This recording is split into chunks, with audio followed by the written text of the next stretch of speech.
Au départ, ces notes que l'on voit sur les cahiers d'expérience qui sont prises pendant l'activité peuvent paraître un peu décevantes, pas très structurées, mais on peut aussi faire l'hypothèse que d'une fois sur l'autre, peu à peu, l'élève apprend à régir et à organiser peu à peu la prise de notes qui, par expérience, lui paraîtra nécessaire pour la suite de l'exploitation qui se fera soit à l'intérieur du groupe, soit avec le groupe classe et avec le maître. Il la ressentira nécessaire si régulièrement on lui fait réutiliser les notes qu'il a prises. Et si on lui montre que ça lui sert à quelque chose. Les élèves ont des traces de ce qu'ils ont jugé bon de noter ou qu'on les a incités à noter pendant l'activité d'expérimentation, mais la phase majeure est quand même l'exploitation. Quelquefois, on va pas vraiment revenir longtemps après sur les notes qui ont été prises. Ça peut servir à court terme pour la collecte des informations dans la classe qui va déboucher sur une synthèse. Le maître sait où il veut aller, il sait à quelle conclusion il veut amener les enfants. Tout se jouera là sur ce qui restera au final dans le cahier. Peut-être que l'enfant ne retournera pas sur les notes prises et qu'elles ne seront pas utiles.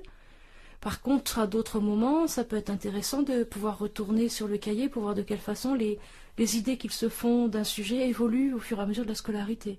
Oui, moi je suis un peu sceptique sur le retour longtemps après, sur d'autres étapes. Dans certains cas, ça peut marcher, mais surtout au début, quand les notes, les premières prises de notes sont quand même très succinctes, il va rester davantage peut-être une élaboration qui a été faite en groupe, qui est déjà une première forme d'exploitation, et qui est après l'activité, quand le groupe confronte pour arriver à formaliser déjà les résultats qu'il a obtenus, et puis surtout ce qui est fait avec le maître en grand groupe, et qui débouche sur une synthèse et qui est validée. Pour revenir à des enfants plus petits, au niveau du cycle 2, les prises de notes, les dessins, les schémas, enfin tout ce qu'ils vont avoir pu mettre à l'écrit pendant l'activité va être en fait organisé par le maître, structuré, et ça va en fait se transformer en activité de lecture après coup du cahier qui lui a été réorganisé par le maître. Par le maître ou par les enfants, mais de façon un petit peu magistrale à un moment pour dire on va écrire telle phrase, on va coller tel élément de prise de notes à tel endroit, on va coller telle feuille de brouillon à tel endroit. Ensuite, ça devient une activité de lecture. C'est structuré après coup l'activité que les enfants ont vécue. Oui, mais le but n'est pas de faire un beau cahier d'expérience et d'en faire une vitrine. Le but est bien d'aider l'élève à avoir une pratique de l'écrit personnel qui l'aide à penser. Parce que les conclusions et les synthèses, c'est souvent bien, parce que c'est une forme d'appropriation, que l'élève recopie la synthèse collective sur son cahier d'expérience, parce que comme ça il se l'approprie, mais il y a aussi d'autres moyens possibles. Et par exemple, pour des notions très importantes sur lesquelles on reviendra plusieurs fois dans l'année, ça peut être tout aussi important qu'il y ait une affiche collective qui reste au mur de la classe, et c'est une forme de synthèse d'une activité passée, à laquelle par la suite on peut faire commodément référence, et c'est souvent très productif. Évidemment, l'un n'empêche pas l'autre.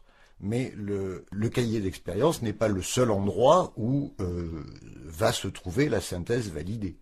Mais ça, ce problème n'est pas spécifique aux sciences. On va le trouver de la même façon dans les règles de grammaire ou dans les synthèses de mathématiques. Personnellement, ça me paraît un peu mythique, en plus, que l'enfant se serve de son propre cahier comme d'un manuel de référence. Je pense qu'il est plus sensible pour se souvenir à ce qui lui est donné à voir affiché dans la classe que d'être capable lui-même de remonter dans le temps dans son cahier d'expérience pour retrouver des choses qui ont été dites plusieurs semaines avant.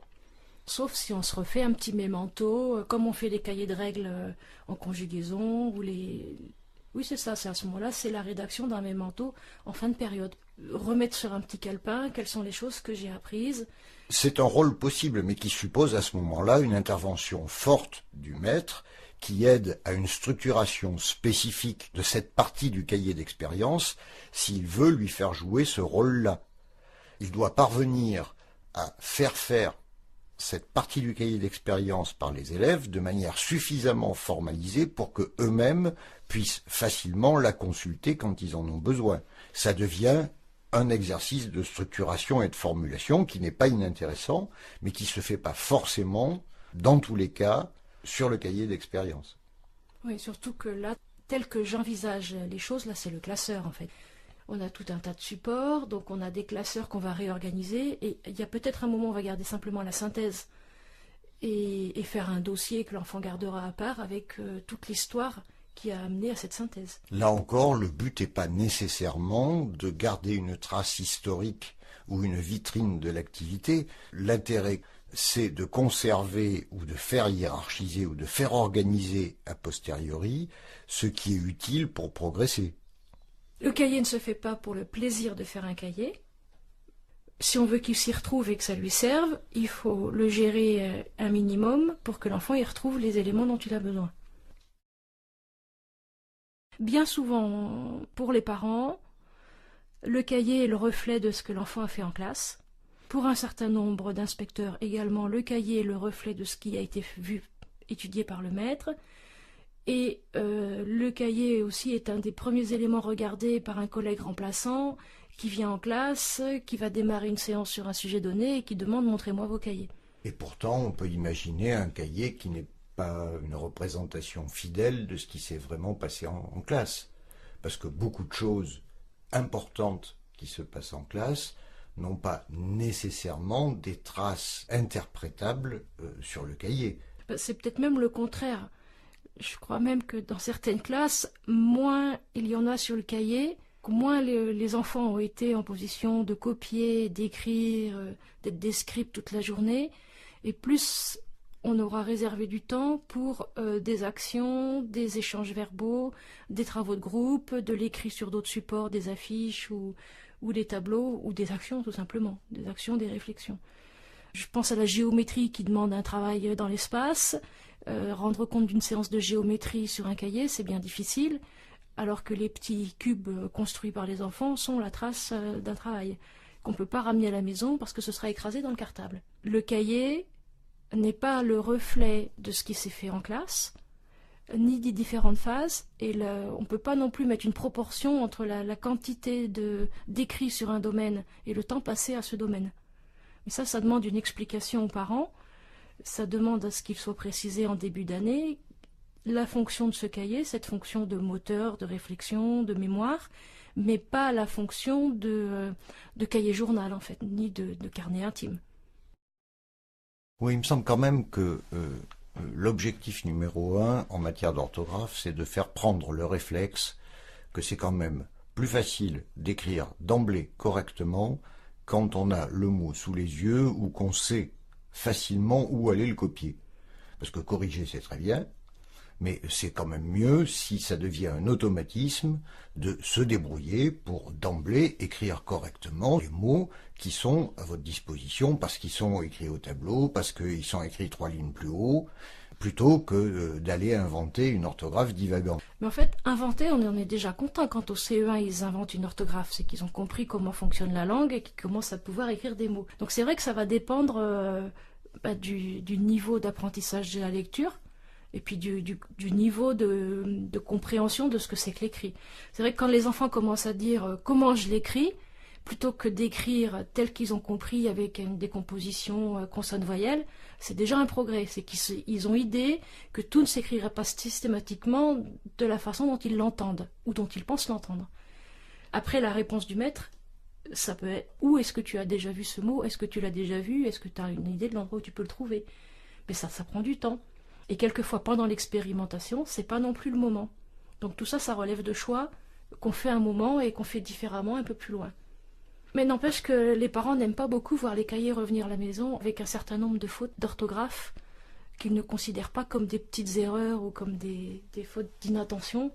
Ils aiment bien avoir quand même des écrits complètement corrigés. Ça mérite souvent une explication avec les parents. Si le cahier d'expérience est un outil de travail, il a un aspect qui peut relever du cahier de brouillon. Oui, mais si on veut que pour le travail, l'enfant y retourne, il faut aussi qu'à l'endroit où il retourne, il n'y ait pas trop d'erreurs pour pas qu'il mémorise les erreurs telles que les mots mal orthographiés. C'est pour ça que je pense qu'à un moment, il faut élaguer. Il y a peut-être des choses qui doivent rester dans le cahier un certain temps et qui peut-être qui doivent disparaître à d'autres moments, ou qui doivent être structurés ou étiquetés avec des gommettes de façon à ce que l'enfant le garde, mais lui donne une valeur autre, qu'il ne mette pas tous les écrits de son cahier sur le même plan, en fait. C'est le sécateur ou le surligneur. Élagage, repérage. Quant au regard des collègues sur le cahier, en fin d'année, moi, je préfère leur donner la liste des domaines que j'ai abordés, l'aspect selon lesquels j'ai abordé ces domaines et quelques compétences qu'on a travaillées, plutôt que de se fier simplement au cahier des élèves, parce que il y a tout un tas de choses qui ne figurent pas sur les cahiers.